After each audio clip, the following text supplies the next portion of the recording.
미국이 낳은 가장 위대한 인물 한 사람을 꼽는다면 조나단 에드워즈를 꼽습니다.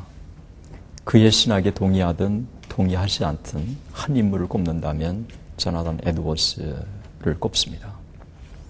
그 조나단 에드워즈는 미국이 낳은 가장 위대한 신학자, 그리고 미국이 낳은 가장 위대한 목회자, 그리고 미국이 낳은 가장 위대한 설교자로 인식이 되고 또 많은 사람들이 그를 추앙을 하고 있습니다. 미국에서 제가 교육을 받으면서 여러 교수님들에게 똑같은 이야기를 들었고 또 제가 아는 어떤 교수님은 조나단 에드워즈에 빠져서 일생 동안 조나단 에드워즈만 연구하는 사람이었고 제가 지금 그 개공 교수로 있는 예일 대학교 그 디비니티 스쿨에 딱 가면 소위 그 점심을 먹는 홀이 조나단 에드워즈 홀이에요. 이름이. 그만큼 에드워즈의 영향은 미국 내에 아주 깊게 드리워져 있습니다. 그 에드워즈는 1703년에 태어나가지고 1758년에 세상을 떠났습니다. 그러니까 55세의 세상을 떠났지만 그 짧은 생애 동안에 그가 그 많은 사람들로부터 놀랍게 그 추앙을 받고 존경을 받고 인정을 받는 이유가 있습니다. 그게 뭐냐 하면 여러 가지 이유가 있겠지만 그가 예일 대학을 아주 우수한 성적으로 졸업하고 할아버지 스토다트의 교회를 맡아가지고 노스햄프턴 교회의 부흥의 주역이 되었고 이런 것도 있겠지만 이 조나단 에드워즈가 미국에서 가장 그 뛰어난 인물로 평가받고 있는 것은 지성과 이 감성의 균형을 이룬 인물입니다. 그래서 이 조나단 에드워즈를 통해서 소위 미국 내에 그 영적 대각성 운동이라고 하는 게 신학적으로 또 역사적으로 실제로 체험적으로 구체화됨으로써 소위 그를 통해서 그 Great Awakening이라고 하는 소위 대각성 운동이라고 하는 게 미국 내에 뿌리를 내리기 시작을 한 것입니다. 그런데 이 에드워즈가 살았던 그 시대는 참 이 기록을 보면 이 암울한 시대였습니다. 한 기록을 보면 이런 기록이 있습니다. 그러나 모든 개혁교회들이 그동안 얼마나 죽어 있었고 얼마나 메마른 상태에 있었을까요? 황금의 소나기가 멈춰졌습니다. 성령의 감동이 중단되었습니다. 그 결과 복음은 탁월한 성공을 전혀 거두지 못했습니다. 회심도 드물었고 정말 그러한 일이 있었는지 의심스러울 정도였습니다. 그러니까 당시에 메마른 가운데 있었을 때 이 메마른 영적인 상태를 안타깝게 여기고 하나님 앞에 무릎으로 나가고 책임의식을 가졌던 인물이 조나단 에드워즈라고 이제 볼 수가 있습니다. 이 조나단 에드워즈의 그 설교를 보면 일생 동안 끊임없이 죄에 대한 각성을 촉구하는 설교를 합니다. 그래서 이 조나단 에드워즈 당대에도 이 조나단 에드워즈를 비판하는 사람들이 있었지만 하나님의 말씀을 가지고 우리의 죄성을 촉구하고 회개를 촉구하는 것이 무엇이 잘못됐느냐라고 하는 이와 같은 변명을 조나단 에드워즈가 여러 차례 합니다. 그래서 뭐라고 얘기하고 있느냐 하면 주 예수 그리스도를 전혀 믿지 아니하는 사람들을 향하여 그가 처한 상황이 엄청나게 무섭다는 것을 말하지 않고 다른 것을 말한다면 그것은 하나님의 말씀을 절하는 것이 아닙니다. 라고 얘기를 하고 있습니다. 그러니까 불신자들에게 주어지는 심판이 얼마나 무서운지를 적나라하게 드러나지 않고 그러면서 위로의 메시지만 전한다고 한다면 그것은 진정한 설교라고 할 수가 없다는 것입니다. 이게 이제 조나단 에드워즈가 갖고 있는 것인데 이 에드워즈가 부흥을 경험하고 또 부흥을 이론적으로 정리하고 역사적으로 정리를 해서 후대에 남겨준 인물이기 때문에 에드워즈가 역사 속에서 참 뛰어난 참 이 평가를 받고 있다고 볼 수 있습니다. 그 에드워즈에 대한 예찬이 상당히 많은데 그 에드워즈에 대한 예찬에 대해서 로이드 존스의 아주 유명한 말이 있습니다. 저는 그 사람을 다니엘 로렌즈나 조지 위필드보다 앞에 놓아야 한다는 것을 두렵게 생각하고 매우 송구스럽게 생각을 합니다. 그러니까 조나단 에드워즈야말로 조지 위필드나 그렇게 그가 추앙하는 조지 위필드나 다니엘 로렌스보다도 더 뛰어난 인물이라고 그렇게 평가를 하고 있는 것입니다. 그가 몇 가지 면에 있어서 정말 뛰어난 인물로 평가받고 있는데 그 몇 가지 이유가 첫째, 그 영적인 침체의 시대에 그가 보여주었던 거룩한 삶인 것입니다. 당시에 모든 기록들을 종합해 보면 너무너무 메마른 시대의 영적인 시대에 살고 있었어요. 그러나 조나단 에드워즈가 보여줬던 이 거룩한 삶, 어떻게 영적으로 메마른 시대에 그렇게 생동감 있고 역동적인 거룩한 삶을 보여줄 수 있을지 정말 역시 그가 뛰어난 인물이라고 하는 것을 그대로 보여주고 있는 것입니다. 그 다음에 두 번째로는 그가 태어났던 지리적인 여건 속에서 그가 보여줬던 놀라운 학문적인 진보였습니다. 우리가 갖고 있는 것처럼 지금 뭐 인터넷이 있는 것도 아니고 컴퓨터가 있는 것도 아니고 조나단 에드워즈가 살았던 그 시대의 예일 대학이라고 하는 것은 그렇게 화려한 것도 아니었는데 어떻게 지리적인 제약 속에서 정말 좋은 자료들을 접근하기 힘든 그 상황에 그가 그렇게 뛰어난 학문적인 진보를 이룰 수 있을지, 그래서 그를 추앙하고 존경하는 사람들은 역시 하나님께서 조나단 에드워즈에게 지혜를 주셨기 때문이라고 하는 이 고백을 하게 되는 것입니다. 그 다음에 세 번째로는 이 에드워즈가 그렇게 많은 사람들로부터 추앙을 받고 있는 것은 그가 보여주셨던 완벽한 균형이라고 볼 수가 있습니다. 탁월한 신학자이면서 동시에 복음 전도자. 그 신학자는 영적으로 메마르기 쉬운데 영적으로 메마르지 않고 학문의 진보와 이 복음의 이 전파의 이 균형을 너무 완벽하게 보여준 인물이라고 볼 수 있습니다. 이런 이유 때문인지 몰라도 하나님의 주권과 인간의 책임, 그래서 human responsibility하고 sovereign of God이라고 하는 하나님의 주권을 너무너무 이상적으로 조화시킨 인물이라고 그렇게 평가를 하고 있습니다. 그 유명한 그의 진술이 있습니다. 유효한 은혜 안에서는 우리가 단순히 수동적으로 되는 것이 아닙니다. 그렇다고 해서 하나님께서 어느 정도는 하시고 나머지는 우리가 하는 그런 것도 아닙니다. 하나님께서 모든 것을 하시고 또한 우리가 모든 것을 합니다.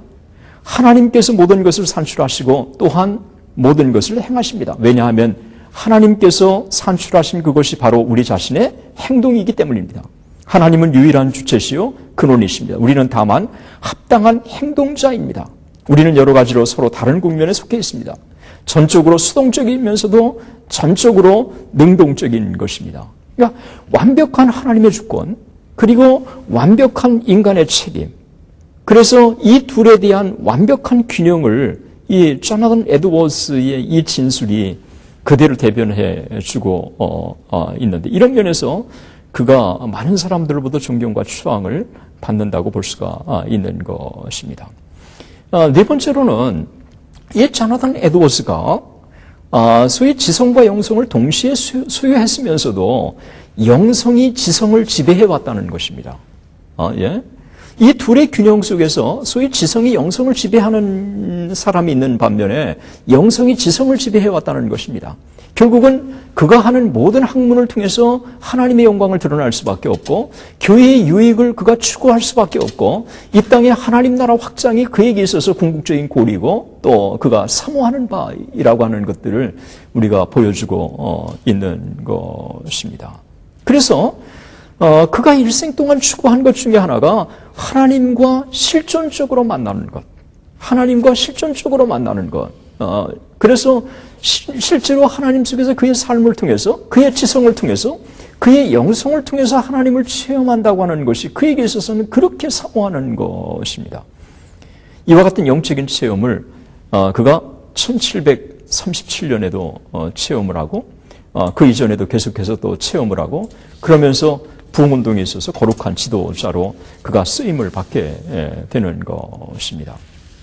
흥미로운 사실은 조나단 에드워즈가 설교가 뭐냐라고 얘기했을 때 많은 사람들은 설교라고 하는 것은 지식의 전달이라고 이야기하는데 조나단 에드워즈는 설교는 지식의 전달 그 이상이어야 된다고 그렇게 얘기를 하고 했습니다. 그래서 설교가 뭐냐라고 얘기했을 때 설교를 통해서 얻어지는 주요한 이익은 설교 당시 마음속에 생긴 인상이지 전달받은 것을 후에 기억함으로써 생기는 것이 아니다. 예?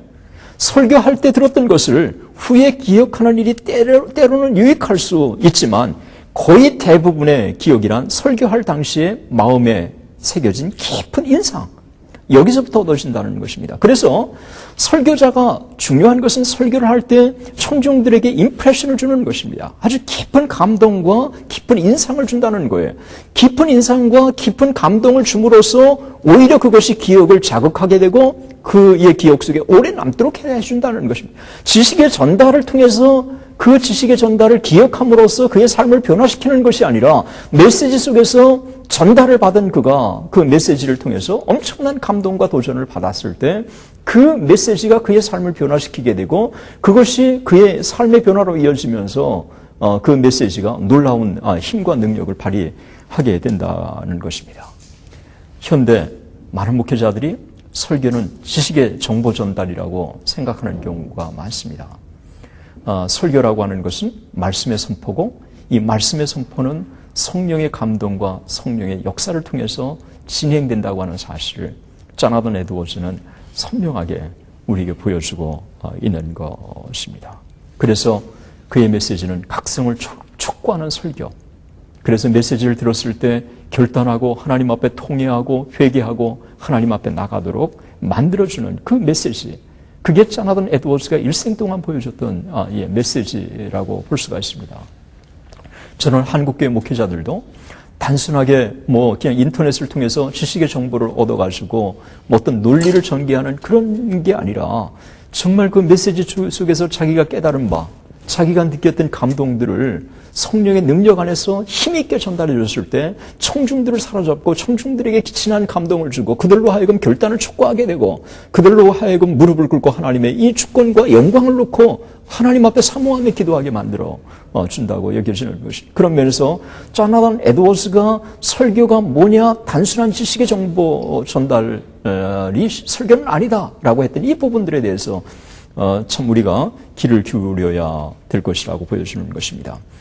때문에 그의 이 메시지 속에서 깊이 배어나고 우러나고 있는 것 중에 하나가 성령으로 불타고 성령으로 충만한 지성. 그래서 그의 지성이라고 하는 것은 성령으로 불타고 성령으로 충만한 지성이기 때문에 그 지성이 생동감 있고 영향력이 있고 그리고 주변의 많은 사람들에게 이 엄청난 도전을 주는 것입니다. 그래서 그를 가리켜서 탁월한 부흥신학자요, 체험신학자요, 마음의 신학자라고 일컫는 이유가 바로 여기에 있습니다. 저는 현대 많은 부흥사들이 큰 역할을 하지만 이 부흥사들이 감정을 고조시키는 것이 아닌 정말 말씀을 통해서 성령께서 역사하심으로 그 말씀이 사람들의 마음을 움직이는 이와 같은 감동이어야 된다고 하는 것입니다.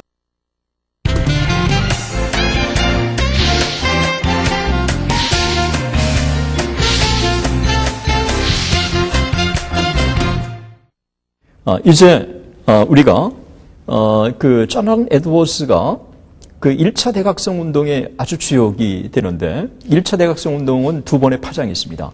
1734년에서 36년 그리고 1740년에서 42년 이 두 번의 파장이 있었는데 이 두 번의 파장 속에서 일어났던 이 첫 번째 파장 1734년에서 36년 사이에 엄청나게 자기가 심호하는 노스햄튼 교회 거기에서 성령의 역사가 아주 강하게 일어납니다.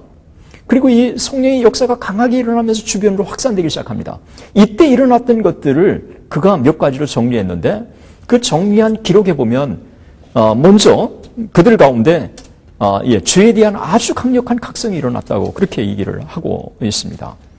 그래서 이 죄에 대한 각성이 구체적으로 그가 뭐라고 표현하고 있느냐 하면 하나님은 사람의 양심을 각성시키고 죄를 깨우치시고 그들의 지극히 비열함을 그들에게 인식시키시고 죄에 대한 그의 진노에 대한 자각을 주셔서 그들로 하여금 모든 허망한 자기 신화를 신속히 극복하고 그들을 진토에까지 낮추셔서 거룩하시고 의로우신 하나님 앞에 엎드리게 하셨습니다. 뭐 한 문장이 이렇게 너무 긴데 그의 그 참 이 문장을 보면 참 어떻게 보면 그 영문학을 전공한 사람들도 읽기 힘든 그렇지만 참 이 수려한 이 문장을 통해서 자기의 생각들을 잘 정리해서 표현하는 이와 같은 아주 탁월한 능력을 이 에드워즈가 갖고 있는 것입니다.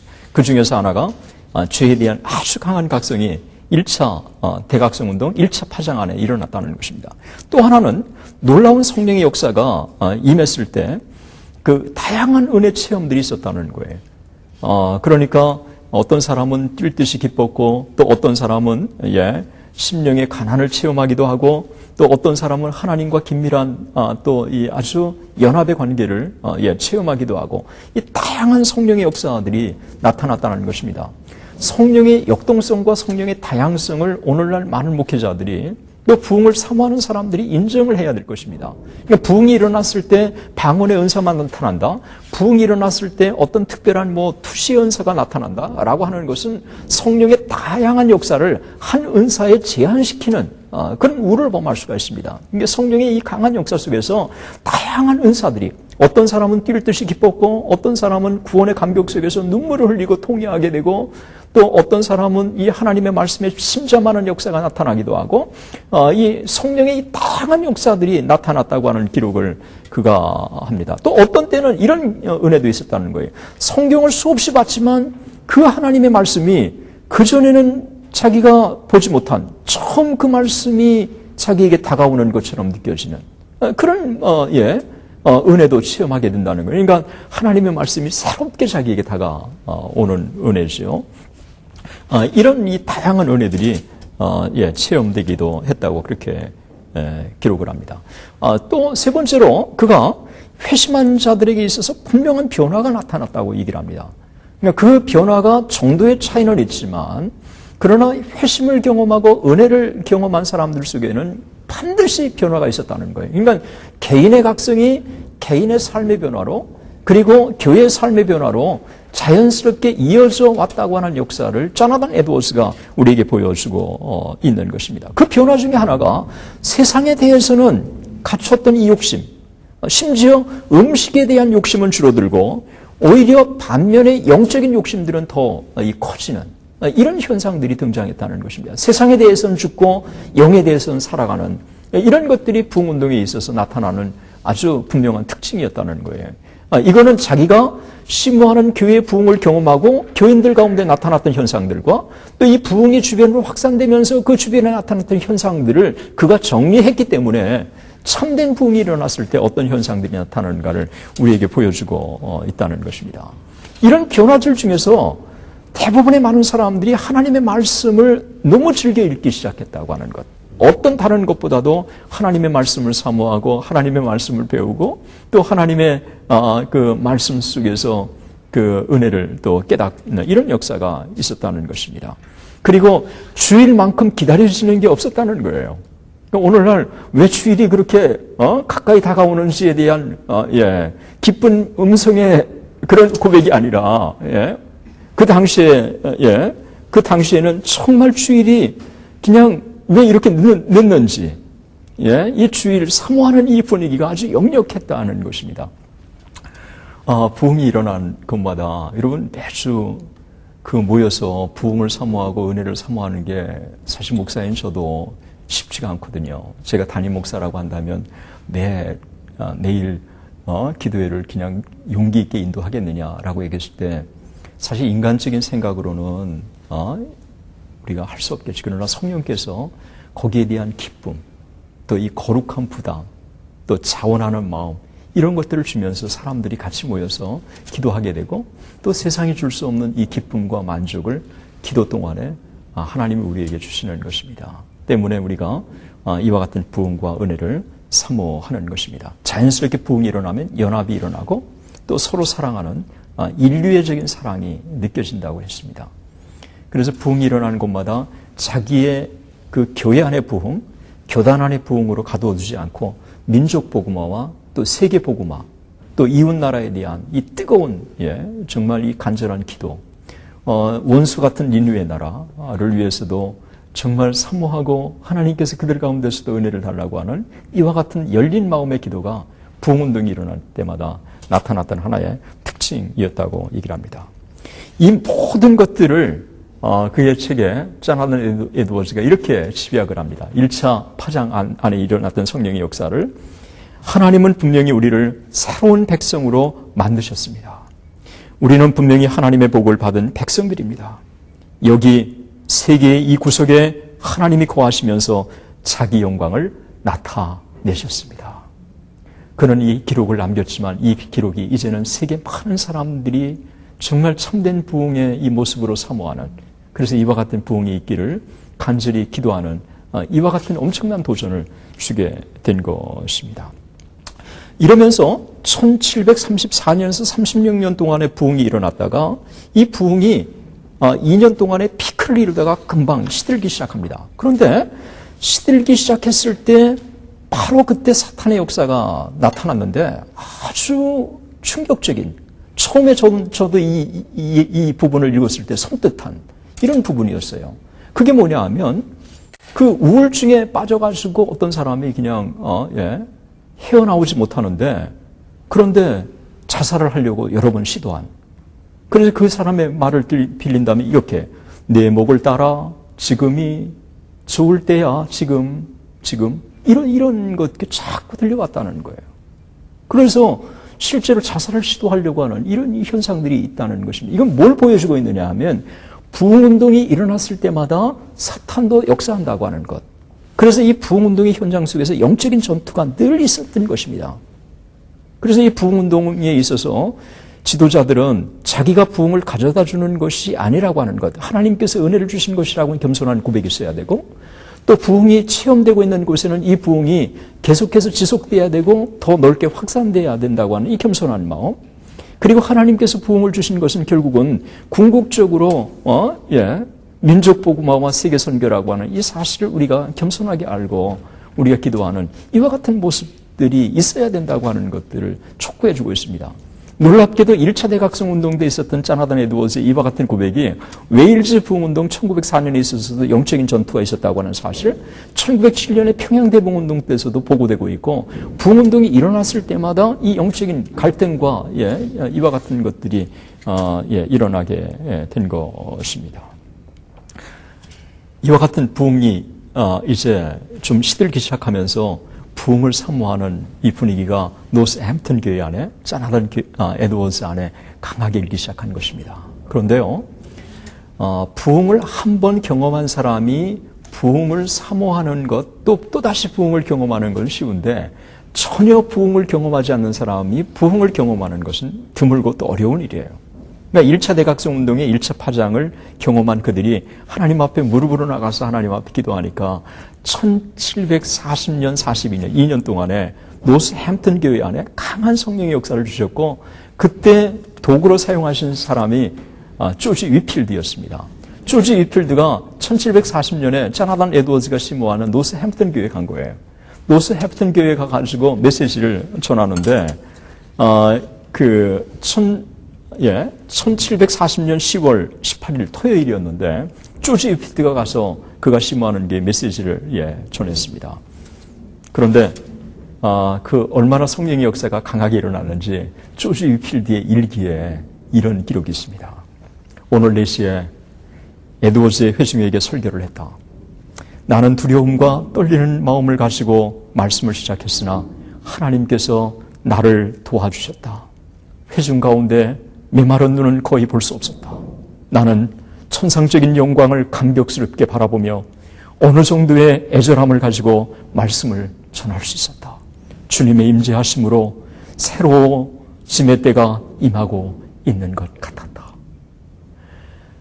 이 조지 위필드가 메시지를 전했을 때 얼마나 강력한 감동이 있었는가를 보여주고 있는데요. 이 똑같은 이 사건을 에드워즈가 뭐라고 기록하고 있느냐면, 에드워즈가 이렇게 그의 기록에 합니다. 오늘 아침에 설교를 했는데, 조지 위필드의 또 그 다음에 기록입니다. 오늘 아침에 설교를 했는데 훌륭한 에드워즈는 나의 설교를 듣는 동안 내내 흐느껴 울었다. 사람들도 그와 동일하게 감동을 받았고 오후에는 그 능력이 이보다 더 크게 증대했다. 우리 주님께서 좋은 수를 끝까지 보존하셨던 것 같다. 내가 도착한 이래 4개의 모임이 너무도 은혜롭게 함께 진행되었다. 노스햄튼 사람들이 그들의 첫사랑을 회복했고 주님께서 그들의 영혼에 그분의 역사를 부활시키셨으며 그들이 처음 사역을 하게 되었다는 기쁜 소식으로 내 영혼 새롭게 되었다. 하나님께서 그들 가운데 얼마나 강하게 역사하셨으면 여러분, 조나단 에드워즈가 눈물을 주룩주룩 흘리겠어요. 저는 이 부분을 보면서요, 역시 조나단 에드워즈가 훌륭한 사람이구나. 자기보다 어리고 어쩌면 자기보다 못 배운, 어떻게 보면 자기가 훨씬 더 그 사람 위에 군림할 수 있는데도 불구하고 조지 위필드가 외치는 메시지가 자기를 향한 메시지로 받아들이고 눈물로 콧물로 하나님 앞에 감격했다고 하는 것은 하나님이 왜 조나단 에드워즈를 그렇게 훌륭한 부흥의 도구로 사용해 주셨는가를 이제 좀 깨닫게 되는 하나의 계기가 됐습니다. 에드워즈가 이렇게 그의 기록에 남겼습니다. 설교 때마다 교인들은 전에 없이 녹아 내렸다. 거의 온 교인들이 설교 시간 내내 울고 있었다. 이렇게 해서 2차 부흥운대 파장이 조지 위필드가 던지고 갔고 이 불씨가 노스햄튼 지역으로 놀랍게 확산되면서 뉴 잉글랜드의 기적을 이루게 된 것입니다. 하나님께서 얼마나 참 그 정시에 또 필요한 사람을 도구로 사용하셔서 미국을 깊은 잠에서 깨우시는지, 결국은 1차 대각성 운동은 그 자기가 직접 경험하고 부흥운동의 지도자로 쓰임받았던 그가 모든 기록을 다 남김으로 말미암아 놀라운 회심의 이야기 같은 이 대표적인 작품들은 세세토록 하나님께서 참된 부흥을 주실 때마다 어떤 특징이 있는가를 그대로 보여주고 있는 것입니다.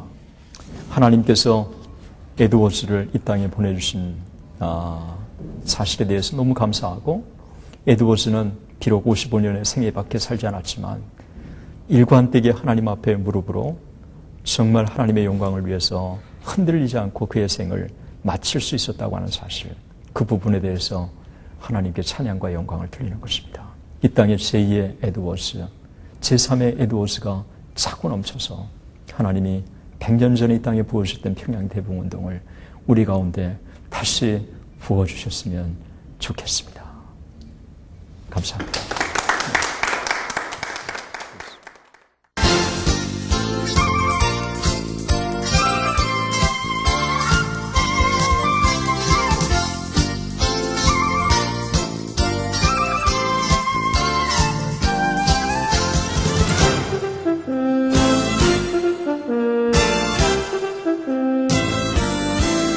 이 프로그램은 선교지의 교회를 세우는 힘찬 첫걸음 드림홈과 함께합니다.